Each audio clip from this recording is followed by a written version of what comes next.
Hello and welcome to the Sabotage-Proof Your Life 3-day Facebook challenge. Hopefully you show up for every 3 days. Make yourself a priority. You're going to learn something new.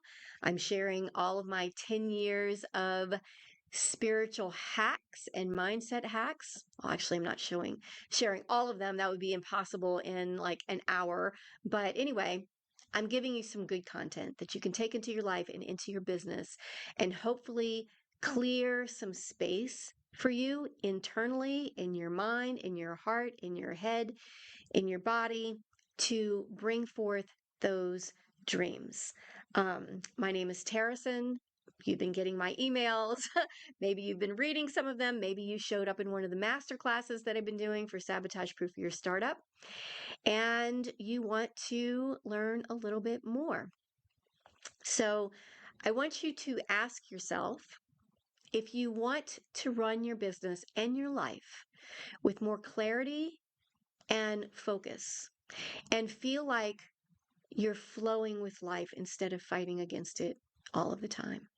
If you want things to be easier for yourself, if you want your relationships to be better, if you want to get what it is that you feel like you deserve and desire in this life, do you want those things? Do you want life to be easier for you?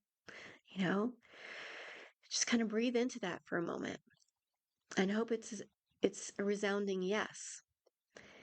And what I will tell you, again, from 10 years of doing this type of work, that is possible for you. You can clear away every single block that has ever been standing in the way between what you want and what you have. But you have to show up for that dream. You have to show up for that life. And you have to get a little bit uncomfortable and do the work. And it breaks my heart because a lot of people don't want to do that work. They want to stay comfortable in their shit. And that is their process, that is their path. But the fact that you are here today tells me that's not your path. You do want better for yourself. You do want those things that you desire and you deserve, right? So let's get busy. Before I start talking about self-sabotage, I want you to connect with that part of yourself that always needs to be right, that is fearful, that doesn't like to change, that doesn't like to look at itself, it doesn't like to be wrong, right? I'm talking about that ego mind, that harsh inner critic that will talk you out of everything that you want. And just give it permission just for the next few minutes, just to step aside for a moment. All right, so you can hear what it is that you need to hear and move forward with confidence. All right. So now that we got that out of the way, I'm going to tell you a very tiny bit of my story so that you can understand how these sabotaging behaviors get in the way of your business. And I'm not going to go through the whole story. I wrote a memoir about that. um, and I'll publish that later. You can read that later if you choose to do so. But I will give you the very high level of my story. I invented an industry disrupting product in 2000. And it was a modern version of a cloth diaper called Fuzzy Buns cloth diapers. And I didn't set out to change the world or become known as the mother of the modern cloth diaper, but that's exactly what happened.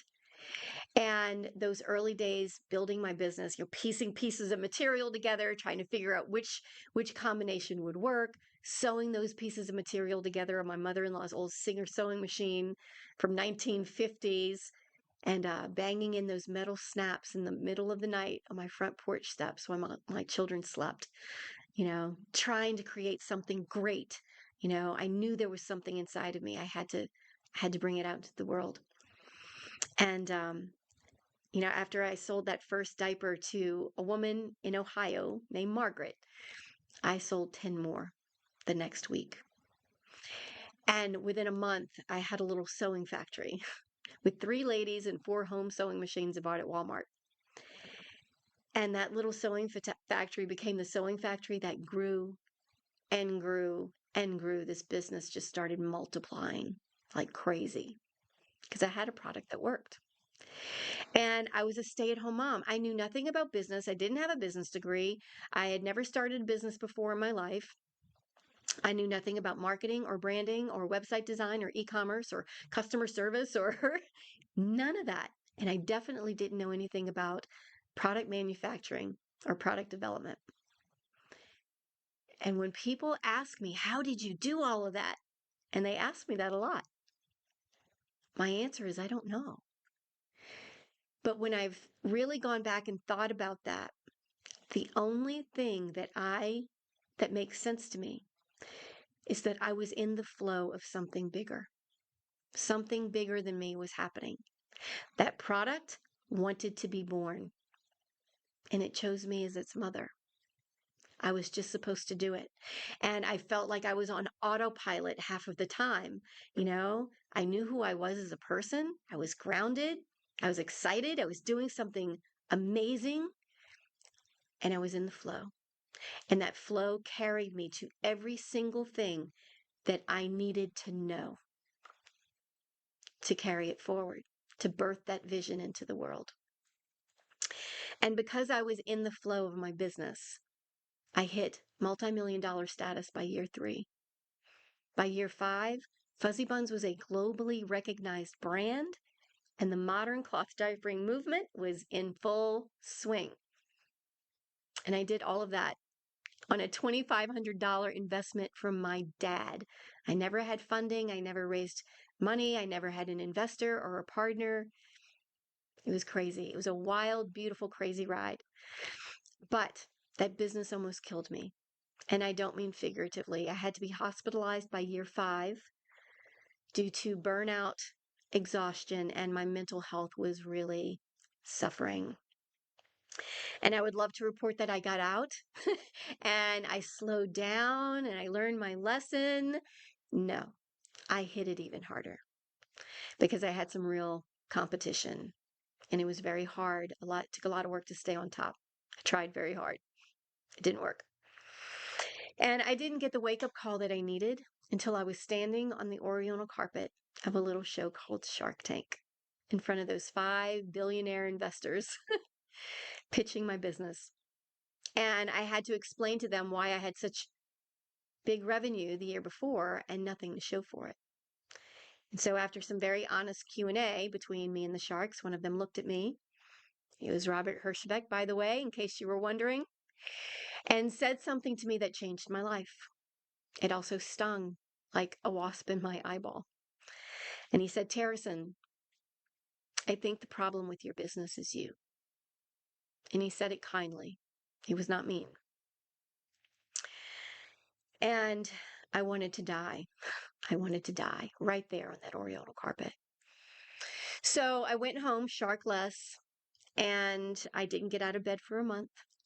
I stepped down as CEO of my company because if I was the problem, maybe removing myself would fix it. It didn't. And I prayed to God for 4 months on my knees that what he said would not make it to air. And it didn't. But I heard him. I heard him loud and clear. And there was a part of me that knew he was right. I just didn't know how. I was the problem with my business. So I went on a 2-year-long internal expedition into myself to figure it out. And what I discovered that early life trauma, childhood abuse, was showing up in my business. And it was running my business in so many ways.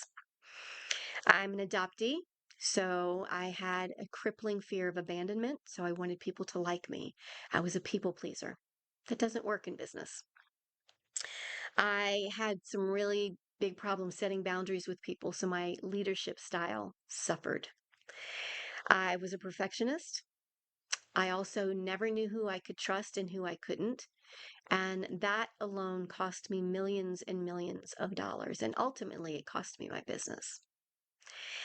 And I was making some really impulsive decisions towards the end of it because I was terrified every single day of fear of failure. I was, crippled by that. So my decision making was really, really off. Even Barbara Cochran said, I question your judgment. And she was right. She was right. And I consistently for years took on too much, worked too many hours, slept too few hours, and spent entirely too much money because I was successful and I deserved that lifestyle, right? Oh, my biggest regret. And I routinely neglected my physical and mental health. So, yes, I was the problem with my business. My business burnt out and I burnt out with it, or I burnt out and my business burnt out with it. So, I had to do things differently. I had to get to the root of my problems. I had to identify what those narratives were that were driving those behaviors in me. And I had to be courageous and I had to rewrite all of those narratives. And I had to start living a different story in my life. And because I did that, I reclaimed my power as a human being. I reclaimed my power as a woman.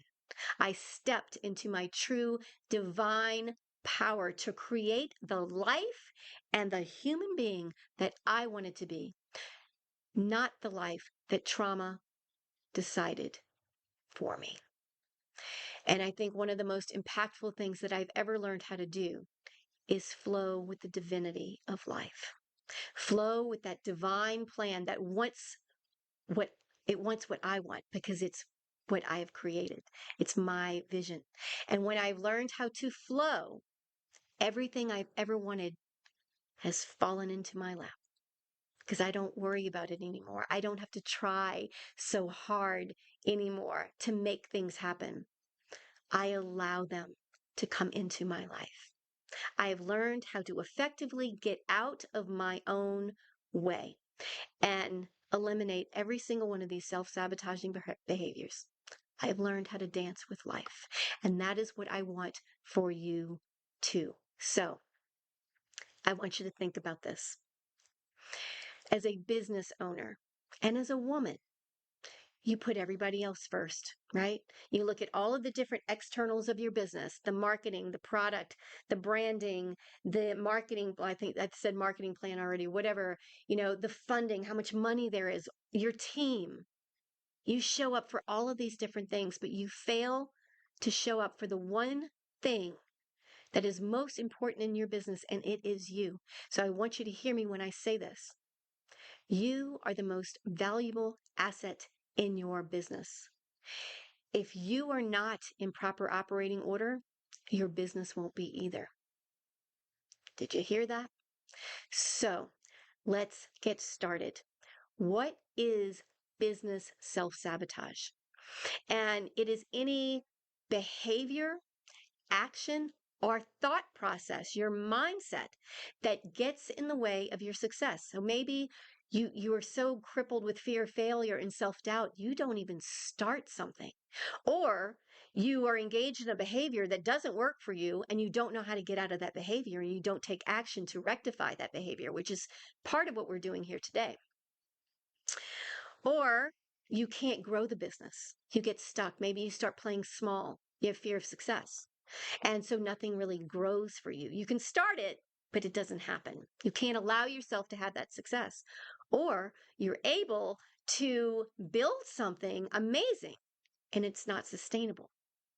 Maybe you have an internal desire to burn that shit down to the ground, right? We do this. That's what I did. I burnt my life down to the ground and I had to rebuild it from the ground up so I could help other entrepreneurs do the same or just not burn their lives down to the ground, not burn their business down to the ground. How does that sound?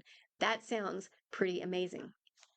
So let's talk about the two reasons that this happens. The first reason is fear, right? Fear. We live in a culture that breeds fear. You can't do this. Who are you to do this? Imposter syndrome, right? Anyway, fear is the number one. All of these behaviors, they're all fear-based. The second reason is your old programming. By the time you are 8 years old, you have already been programmed with how you're going to show up in life. You already have the limiting beliefs that you can or cannot do a certain thing, right? Childhood trauma. Trauma, I want to speak to this for just a moment. It's the rule, it's not the exception. All right. Everybody else does not have a perfect life, and you were the only one that had these things happen to you. All right. And they have lingering effects. And, it might not have been your fault what you had experienced in this life, but it is your responsibility to take care of it. It is your responsibility to heal from it. All right. So you can be the person that you want to be, have the life that you want to have, and have the business that works. All right. So I want you to stop right now. I want you to pause this video. And there is a link below this video to a self assessment. You are going to take the self assessment. You are going to gain some awareness in which of these behaviors are most prominent in your life. All right. Because without the self awareness, you really can't change anything. You can't move forward in this challenge and tackle some of these behaviors, right? And before you do that, I want you to look at these behaviors with a lot of compassion for yourself, a lot of love for yourself. All right. So pause it, go ahead and take the assessment and come right back. All right. Welcome back. How did that feel? Did you learn something new? Were there some behaviors on there that you're like, oh God, I'm doing maybe a lot of these? I didn't realize that this was a self sabotaging behavior, but maybe it is. All right. So hopefully you've gained some self awareness. Um, and I do want to let you know that all of these things that you're doing them unconsciously. You're not doing them intentionally, right? Because think about this. The words, I only want to live up to half of my potential in this life and achieve only 50% of my dreams and my goals, was spoken by no entrepreneur ever. All right? No person ever spoke these things. And the other thing that I want you to hear is that, everybody comes into this life with a dream, a vision, a purpose. And it is your responsibility to bring that dream into this world. But you can't do that if you are consistently getting in your way, consistently making excuses. I can't afford to do this program right now. I can't invest in this right now. I don't have time to do this work. This is too hard. Maybe somebody else should do it. Blah, blah, blah, blah. I could go on and on and on about the excuses that get in the way between you and what you came here to do. And you owe it to yourself to manifest that in this life. And you can. So, I talked before the break, before you took the assessment, about those two reasons that we engage in these behaviors. One is fear, the other is your old programming, right? Who taught you how to believe all these things about yourself? Who taught you that you needed to be perfect, to be loved, to be accepted, that you had to do things perfectly? Where did all this pressure to succeed come from? Right? So I want to talk about some of the common culprits that get in the way. And let's just breathe into this for a moment. All right. If you grew up in a situation with emotional unavailability, right? A parent, both parents, in a relationship with someone who's emotionally available, your needs were not met early in life. So that might mean you attract emotionally unavailable clients, people that can't pay you, people that can't spend money, they don't want your product, right? You're attracting the wrong thing because you never learned how to fill those needs. So you're in that pattern. If you grew up in a household with addiction, alcoholism, you might have a lot of chaos in your life, right? Because this is what is familiar. We repeat these patterns that are familiar to us. If you grew up in poverty, you might have a lack mindset, right? You might not be able to close sales. You might not be able to ask for what you need. You might not think you deserve a life of abundance and financial security. That might be something that's foreign to you. If you grew up in a household with narcissistic abuse, a narcissistic parent, that you needed to be perfect all the time, maybe this is driving your need for perfection. Physical and sexual abuse and sexual assault. You may not know how to protect yourself against predators, people that want to take things from you, people that want to manipulate you. You might not know who you can trust and who you can't. Me too. That was my story. Abandonment issues. Are you an adoptee? I'm an adoptee. That brings with it a slew of other things. Or if you were abandoned by a parent or both, you know, you might have this people pleasing thing going on. That's what happens as a result of abandonment. You want people to stick around. You want them to like you so they don't leave you. And then also, bullying, racism, sexism, all of these things that we experience in our lives, they shape us. They create patterns that do not work in our lives. They don't work in our relationships. They don't work in our business. All right. And some of the ways that they manifest in business are missed opportunities. Your negotiating power might be compromised. If you're in business, you need to be able to negotiate. You might have impaired business relationships, a lot of workplace chaos. I used to have a sign on our factory door that said, "Leave your drama at the door." Leave your drama at home. Oh, it was full. Um, Mismanagement of funds, especially if you came from a lack, poverty, or have a lack mindset. You might be spending too much money or not enough money to get your needs met. Inability to close sales, not being able to ask for what you need, right? Poor customer relationships. You might feel like they're not always right. I kind of believe they're not always right, and they're usually not always right. I don't really believe in that concept, but you might not be able to talk so people can listen. You might not be able to smooth things over with a customer, which could result in, poor reputation for your business. There's a lot of things that can happen there. Your productivity and efficiency. Productivity and efficiency. If you're trying to be a perfectionist in everything, you might not be producing enough. There's not enough output because things can't launch if they're not perfect enough. Might not be able to have the operations in place to make your business run as efficiently as it can be. You might not be able to build a team. Well, I can't spend money on that, but then your efficiency is off, right? And ultimately, business failure.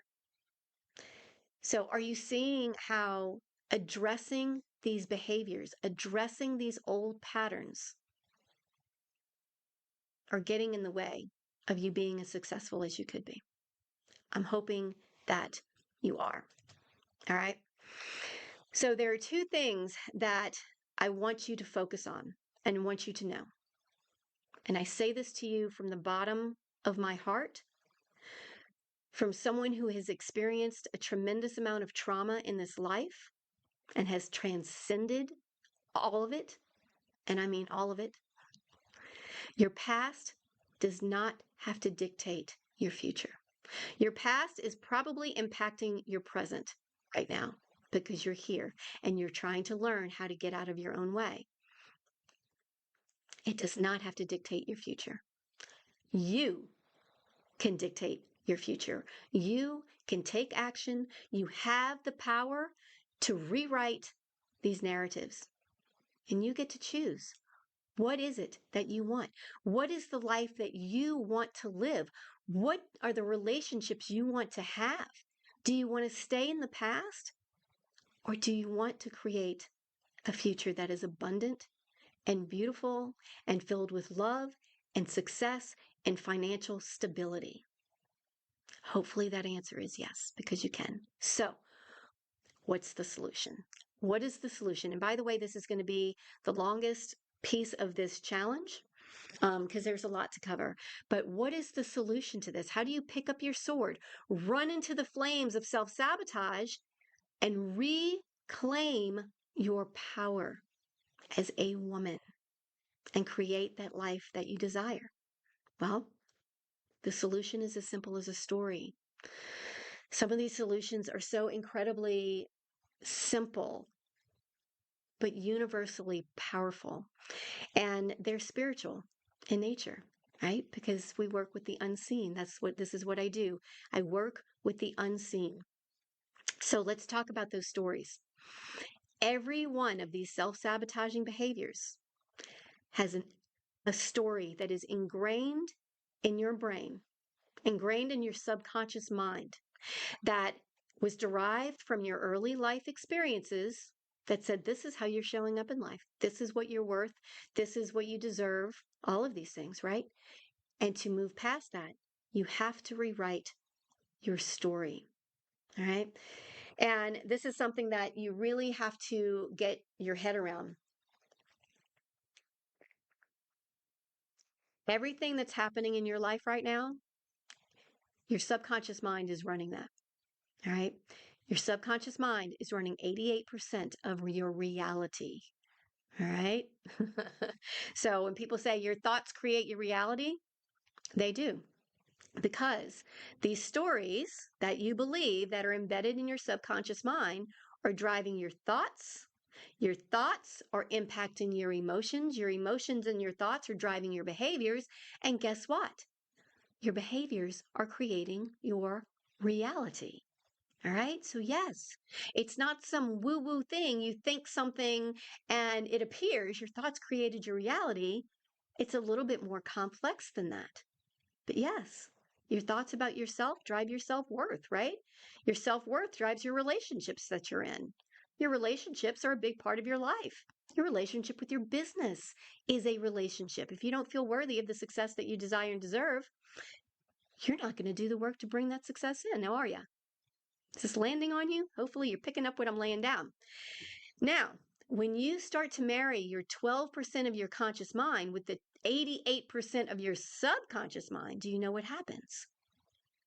You become an incredibly powerful creator. And because I believe the subconscious mind, and nobody really knows what the hell that is, what I believe it is, doesn't make it right, just what I believe, is that your subconscious mind is that supercomputer. It is your essence. It is your spirit. It's not your soul. Your soul is something different, but it is your essence. And that essence is your programming as well. And when your programming becomes faulty, whether it's trauma or something you believe or whatnot, it is embedded in your subconscious mind. You know, we're all this one big supercomputer, if you will. And your subconscious mind, your operating system, if you will, can be rewritten. But you do have to consciously decide to do that. And this is where willingness comes in. This is where courage comes in. And this is where action comes in. So, are you going to be courageous and have the willingness to do something different, to rewrite those stories? So, how do we do this? There is a 4-step process to doing this. Number 1 is awareness.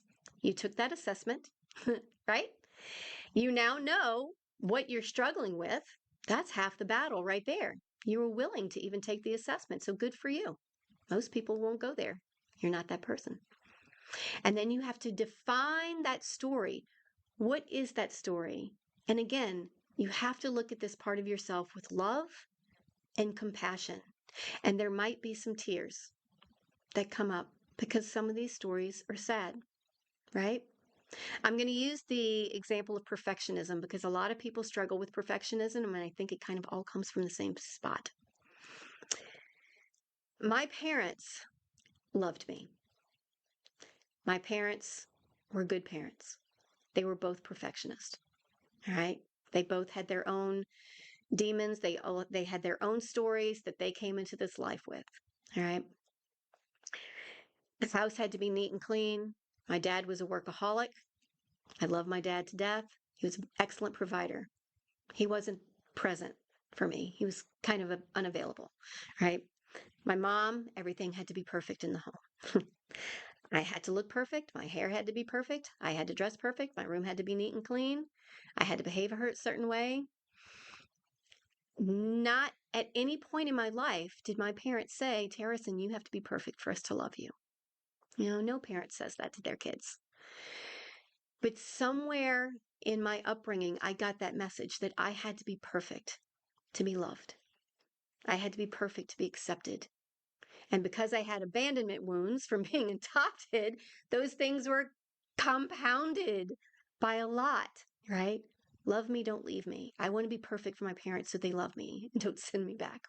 Send me back to where I don't know what I was thinking. But anyway, you seeing how these stories get ingrained. Then, as a business owner, as an entrepreneur, I wanted to do everything perfect to please my dad. My dad was a workaholic. I became a workaholic. Is what was modeled for me. And, somewhere, yeah, I needed to be perfect. So my retailers would accept me. My retailers would like me. People would buy the product. So many stories. But I had to rewrite those stories because those stories weren't working for me. Those stories weren't working for my business, and they're probably not working for you either. So, some of the new stories that I had to write, you have to actively rewrite that story. And if you're doing this challenge, if you want to do with this with me right now, you can stop this video, pull out a journal, pull out a piece of paper, and write, okay, what is the behavior that you only pick one at a time? What is that behavior? What is the underlying story that doesn't work for you? All right. You might want to do that first before rewriting that story. And then what is this new story that you want to live? For me, I don't have to be perfect anymore. Perfect is an illusion. It's unattainable. I will also drive myself crazy trying to be perfect. So my value and my worth in this life comes from just being human. It comes from being a good person. It comes from showing up for other people and being of service to them. It doesn't come from being perfect. It doesn't even come from the work that I do. It's not where I get my value, right? I am good enough just the way I am. My business moves forward when I take action, right? That's the way my business moves forward, not from being perfect. So that is step 3. What are these new stories that I get to live, that I get to write? Not that were dictated for me, that I get to write. And then step 4 of this is integrating that new story. You might write out this story, and I'm going to challenge you to do this. This is part of what you're doing in this challenge. And part of the challenge for today in the Facebook group is going post. Number 1, what is the behavior? Number 2, what is your new story? All right. That is going to be your call to action for today. What is one behavior and what is the new story associated with this new behavior? How are you going to rewrite this story? And I want to see that. I can't wait. And then you have to integrate it. So saying that story every single day, reading it, telling people. This is kind of funny. I'm going to share this with you. I didn't do it on the masterclass, but one of my old self-sabotaging behaviors was attracting unavailable people. I used to say all the time, I attract 2 types of people into my life, sociopaths and men on the spectrum. I have other issues. Anyway, and so that was the story that I lived because I told people that. I attracted men on the spectrum and sociopaths. Neither one of those men were emotionally available for me, right? So when I stepped into this phase of my life, this phase of development for me, and I wanted to rewrite that story, my new story became I am no longer accepting or attracting unavailability in my life. And the positive story was everyone that comes into my life is supposed to be here. It enriches my life, you know. And I waited for a long time for my soulmate to appear, and he did. He fell out of the sky because I rewrote that story. I am only available for my soulmate, the person that can meet me on my level, that can share life with me. I'm only available for my life partner. I used to say to the universe, don't send anybody else. It happened. This shit works, you guys. It works. It works. But you also have to take action. So that is the second part of integrating this new story. You have to take action on your new story. So let's take my relationship story. If I'm believing the story that I'm only available for my soulmate, I can't keep dating men that are not available. I can't keep dating men that I know are not that person because I'm afraid to be alone, right? I have to step into some aloneness and wait for that person to appear. And I believe that's another course that I will be doing in the future. Let me know if you want to take it. I'll do it for you. Is how to attract the love of your life. But you have to wait. You have to wait for that good stuff. I was willing to take action to wait. I was willing to rewrite that story, right? So for the story of perfectionism, maybe my story is, or the action is, I can only spend 30 minutes writing an email that's really important, and maybe not even that long. I need to have a coach. Maybe I hire a coach to help me so that I'm not sitting in this hole all the time. So the coach has the ability to say, Terrison, this is good enough. Launch it, right? I need to take action that is more aligned with this new story. So, how is this feeling for you right now? Do you feel like you can do this? I want you to take some time today to sit with some of these behaviors that you found in the assessment. I want you to take one story, just one behavior. Look at it with a lot of love and compassion for yourself, because it's really important that you do that. Do not blame yourself. Do not judge yourself for having this, but rewrite that story. Rewrite that story. Then go over to the Facebook group, post it in the story, post it in the group, and that will be your call to action for day 1. Tomorrow, I'm going to send you a video on fear. We're going to talk about why fear is so toxic in your life and in your business. All right? And I'll see you tomorrow. Happy writing.